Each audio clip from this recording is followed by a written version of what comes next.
sou um espírito, se eu seguir essa linha de raciocínio, então por que não abreviar meu sofrimento? Se eu logo depois eu deixo de existir de qualquer forma. Então essa linha de raciocínio que nega qualquer fator espiritual, ela conduz muitas pessoas ao suicídio. É uma das razões que nos países mais desenvolvidos, onde não há uma espiritualidade atuante, o suicídio ser muito alto. Porque o suicídio costuma ser mais alto nos lugares onde não faltam as questões materiais, por várias razões. Primeiro, porque se eu tenho tudo e eu não tenho outro objetivo na vida, eu começo a entediar e eu entro em processo depressivo. Ainda em países gelados, onde existe pouco sol, por exemplo. Aí você vai observar que o suicídio ocorre mais em regiões onde não tem muito sol. Então há uma relação também com a questão do sol. Então há outros fatores que interferem na questão do suicídio. Há muitos fatores mesmo. Quais são muitos fatores? Eu vou ficar restrito a alguns fatores, mais relacionados à nossa cultura, do que a cultura europeia ou do que o país, a exemplo do Canadá, que tem outras variações que o nosso não tem. Para nós brasileiros, o que é um fator que conduz ao suicídio? Uma vez que supostamente nós temos uma espiritualidade.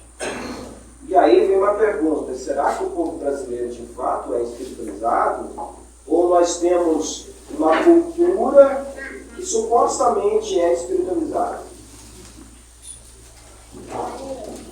Vemos que no Brasil o que mais conduz ao suicídio é esse desgaste, o cansaço, o sofrimento que prolonga. Em alguns casos, é aquele suicídio que acontece por questões repentinas. A pessoa vinha bem, tinha uma empresa, perde tudo, comete suicídio. Isso era muito comum até recentemente, porque ultimamente isso mudou totalmente. Hoje, o jovem de 14 anos está namorando, a namorada o deixa e ele comete suicídio. Então veja, já houve uma mudança no Brasil em relação ao índice de suicídio. Hoje, adolescentes e crianças também cometem suicídio. Então já mudou nosso quadro. Então aquilo que valia 40 anos, hoje já não está mais valendo. Os fatores que conduzem ao suicídio hoje já são outros. Embora aqueles que conduziam as pessoas ao suicídio ainda continuam também existindo. Mas uns 40 anos atrás era mais por uma grande frustração, uma perda. Às vezes uma pessoa perdia um filho. Isso era muito comum, principalmente a mãe cometer suicídio após perder um filho. Hoje a gente vê uma fragilidade emocional cada vez maior, uma falta de identidade cada vez maior, uma falta de laço energético, afetivo cada vez maior. E esse é um dos fatores que hoje conduz as pessoas ao suicídio. Então há uma família, geralmente uma família menor do que antigamente, tem lá pai, mãe e um filho. Mas não tem uma relação entre os três. O filho está terceirizado, o pai cuidando da vida dele e a mãe cuidando da vida dela.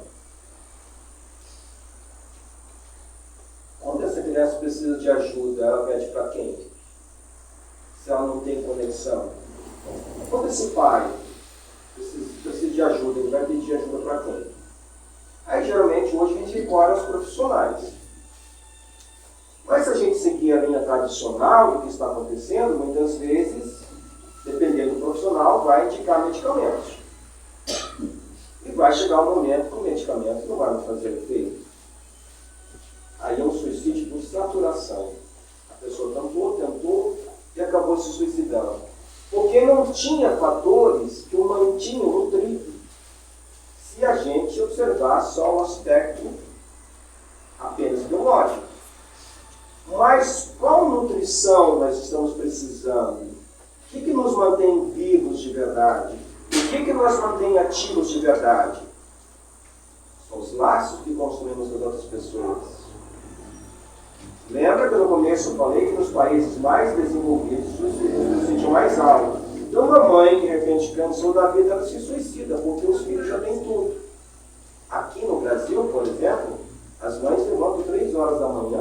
dois filhos vivos, para dar alimentação.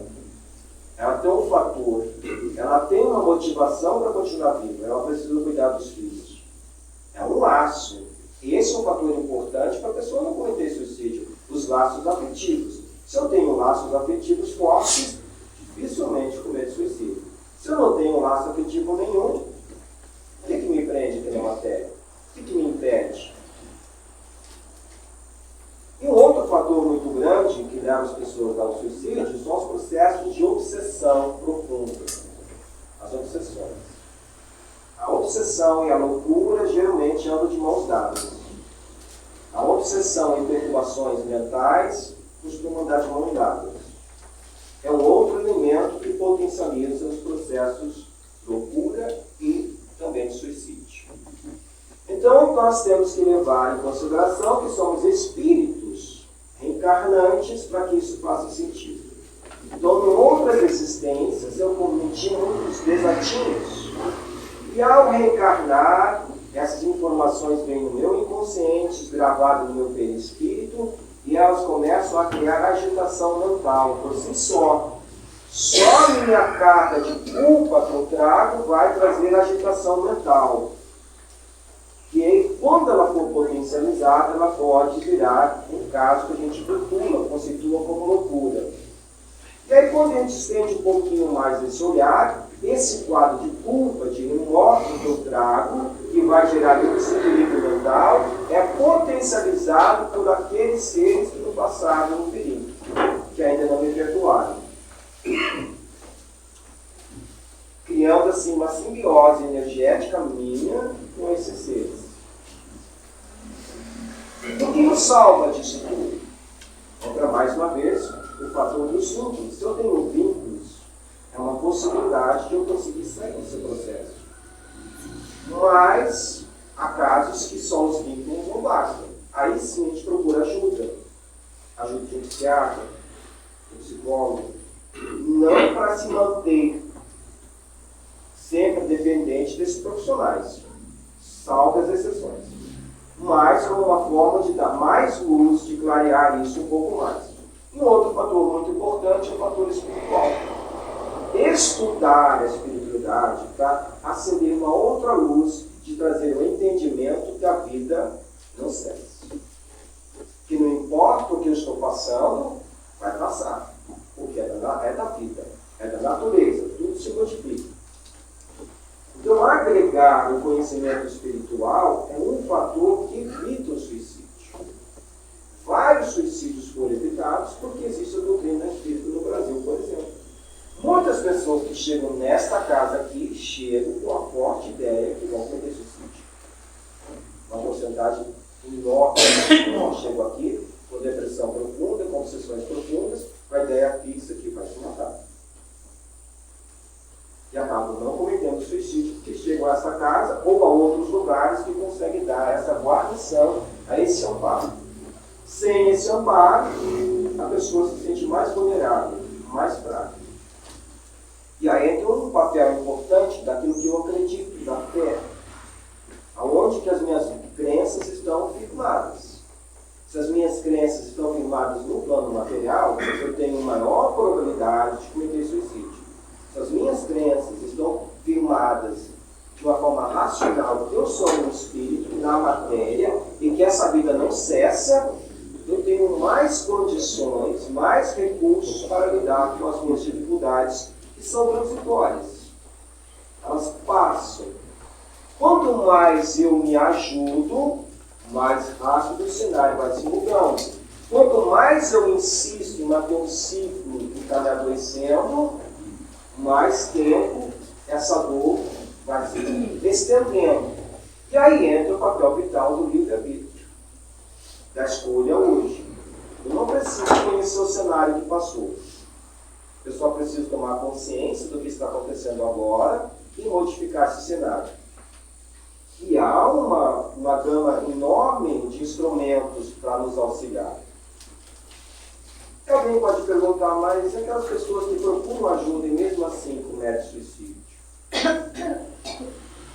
E aí entra um fator importante, que tipo de ajuda que eu estou procurando? Veja, eu disse que é importante procurar um psicólogo, um psiquiatra.